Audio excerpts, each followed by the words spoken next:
Have you ever wondered how an entire sea could part in two? Picture this: Moses, a humble shepherd turned leader, guiding a multitude of Israelites out of Egypt. They had been trapped in a life of hardship and servitude, but hope was on the horizon. Their journey, however, was far from easy. As they neared the Red Sea, they found themselves between a rock and a hard place. Pharaoh's mighty army was hot on their trail, and before them, the Red Sea spread out, vast and seemingly impassable. Can you imagine the fear that must have gripped their hearts? The uncertainty, the anticipation? But Moses, their leader, held firm. He had faith. With the Israelites at his back and the sea in front, Moses did something extraordinary. He raised his staff high into the air, and then a miracle unfolded. The sea, once a barrier, parted in two, revealing a path of dry ground that stretched from one shore to the other. Imagine their astonishment as walls of water rose up on either side, held back as if by an unseen hand. The Israelites, once trapped, now had a clear path to freedom. They crossed the sea, every man, woman, and child on dry ground. But the story doesn't end there.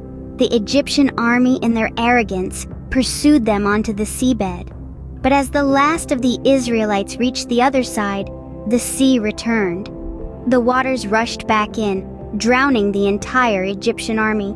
This was no ordinary event. This was a demonstration of faith, of divine intervention. It was a moment that would be etched in the annals of history, a tale of a people's liberation from bondage. Imagine the awe and relief the Israelites must have felt. Their journey was far from over, but for now they were safe. They had crossed the sea, witnessed a miracle, and lived to tell the tale. And all this under the watchful eye and guiding hand of Moses, their shepherd, their leader, their liberator. What if your food fell straight from the sky? Imagine, if you will, a vast desert stretching as far as the eye can see. Now picture a large group of people, the Israelites, journeying across this barren landscape. Their stomachs are growling, their lips are parched, their spirits are low. They are hungry, tired, and starting to grumble. In the midst of their despair, they begin to voice their complaints. They long for the meals they used to have in Egypt, despite the harsh conditions they lived under.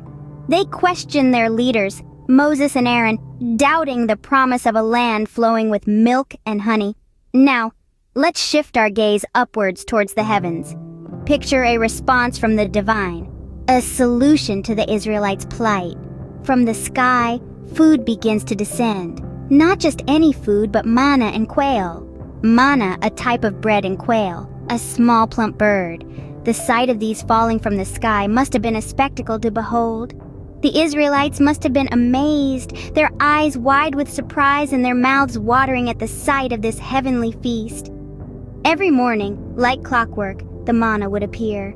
It was described as small, round, and white, like frost on the ground. The Israelites would gather it, grind it, and bake it into loaves. It was said to taste like honey wafers, a sweet and satisfying meal to start the day. In the evening, flocks of quail would cover the camp. The people would catch these birds and prepare them for a hearty dinner. A divine delivery service, providing sustenance for the hungry travelers in the middle of a desert. This wasn't just a one-time occurrence. No, this was a daily provision. Every day for 40 years, God provided manna and quail for the Israelites, a constant reminder of his care and provision for his people, even in the most challenging circumstances. Wouldn't it be exciting to find your dinner waiting for you outside every morning? Indeed, the story of manna and quail from heaven is a testament to the extraordinary ways in which help can come, even in the most unlikely of places. What if you were asked to explore a land flowing with milk and honey? Picture this: Moses, the leader of the Israelites, sends 12 spies to tour Canaan, a land promised to them by God himself, a place described as flowing with milk and honey, a metaphor for its abundance and fertility.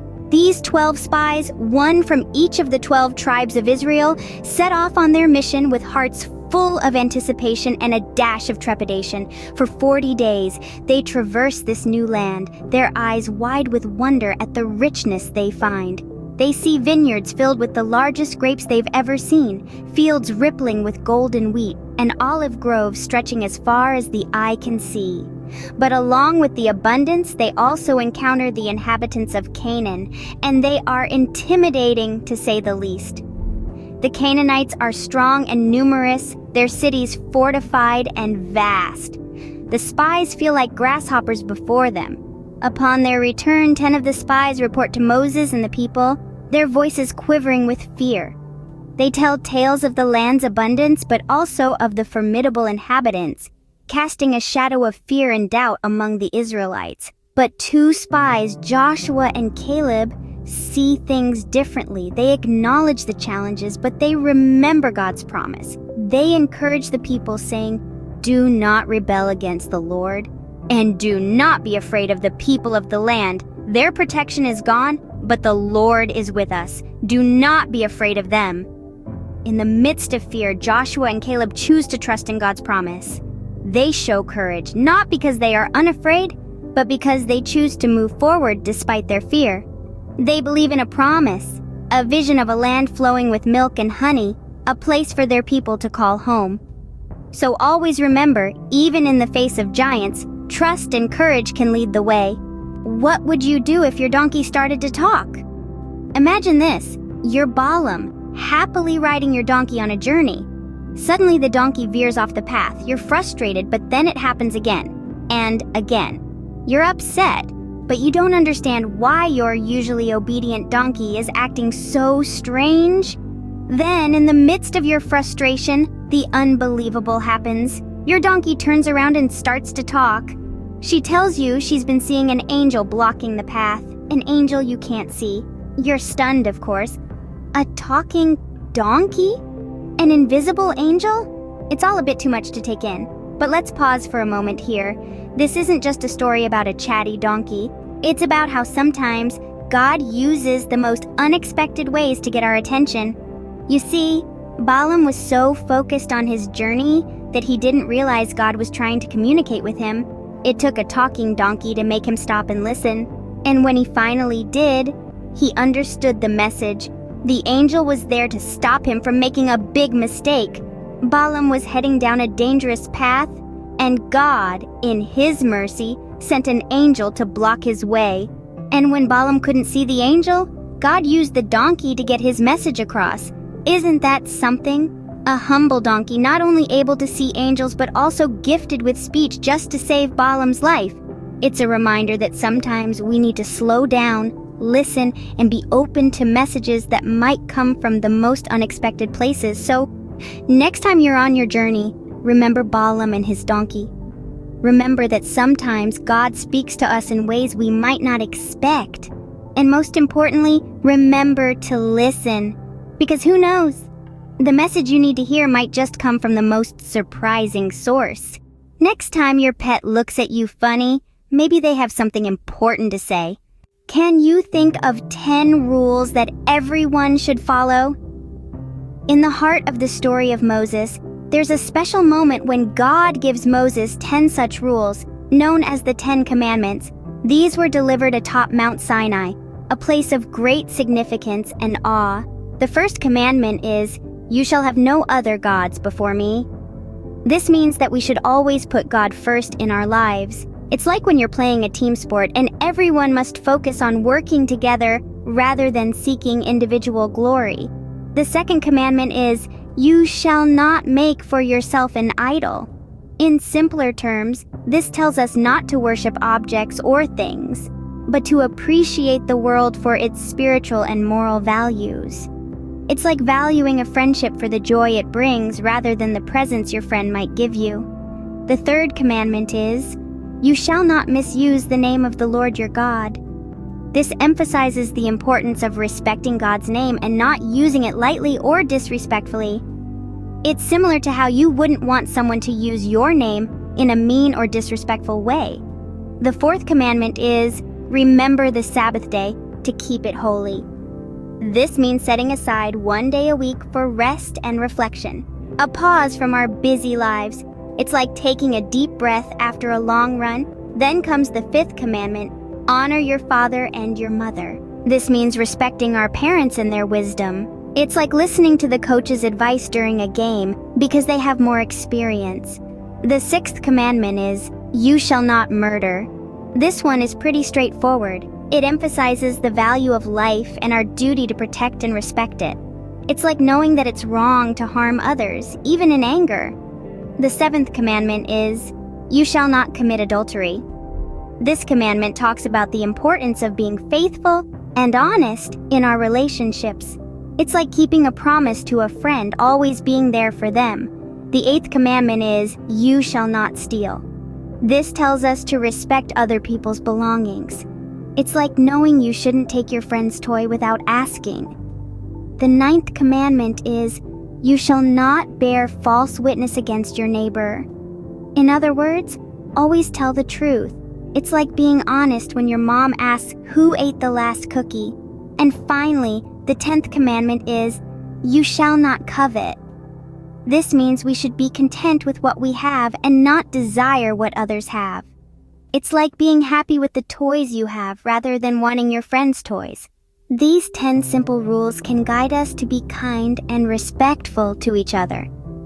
They serve as a reminder to treat each other well and appreciate the world around us. What do you think it would be like to see the land you've dreamed of, but not be able to enter it? Imagine standing atop a high mountain, your eyes scanning the horizon, and there it is, the Promised Land. This was the view that greeted Moses from Mount Nebo. Moses, a humble shepherd turned leader, had guided his people through the wilderness for 40 long years. He had been their rock in times of doubt, their beacon of hope in times of despair. A man of unwavering faith, he had led them through trials and tribulations, always with the vision of the Promised Land in his heart. Yet, as he stood there on Mount Nebo, he knew he would not set foot in the land flowing with milk and honey. It was a bittersweet moment, filled with the joy of seeing the culmination of a lifelong journey and the sorrow of knowing he would not be part of the next chapter. But Moses wasn't a man to wallow in self-pity. Instead, he turned his attention to Joshua, his faithful companion, and the man chosen to lead the people into the Promised Land. Moses was not just passing on the baton of leadership, but entrusting Joshua with the dreams and hopes of an entire nation. His last act was a testament to his selflessness and his faith in God's plan. Even in his final moments, Moses was a leader, ensuring his people were in good hands and their journey would continue.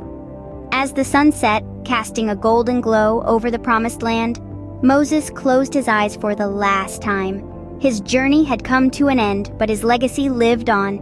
His faith, his leadership, and his unwavering commitment to his people were an inspiration to all who knew his story. Moses may not have entered the Promised Land, but his journey and leadership are remembered to this day. His story serves as a reminder that sometimes the journey is just as important as the destination.